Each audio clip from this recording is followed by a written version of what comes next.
All right, welcome back to the Treehouse. It's Saturday night. Time for another classic joke.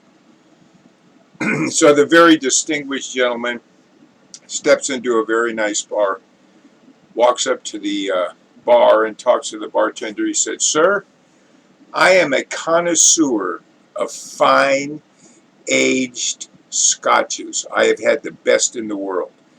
Could you please serve me a glass full, please, of your finest, most aged scotch?" And the bartender's a little annoyed with this and thinks, who is this guy? Who does he think he is?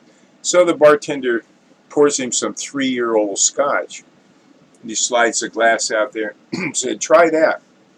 And the man sips it and goes, oh, this is barely scotch. This is only 3 years old. Don't you have some fine aged scotch? And the bartender's a little surprised and thinks, well, maybe this guy knows what he's doing. So the bartender pours him some 7-year-old scotch that he has. He slides that over and said, "Try that." The man tastes it and he goes, well, it's a little better, but that's only 7 years old. Don't you have a fine aged, truly good scotch? The bartender thinks, well, he knows what he's doing. So he goes back over and pours him some 45-year-old scotch, the best he's got. He slides that glass over and says, "Here, I think you'll like that."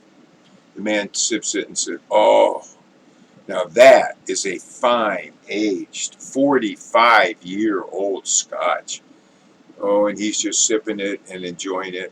And there's this drunk fella down the bar. And a few minutes later, the drunk slides this shot glass down. And he says, "Here, taste that." And the connoisseur picks it up and goes, "Whew, geez." He goes, "That tastes like urine." He goes, "Well, yeah, but how old am I?"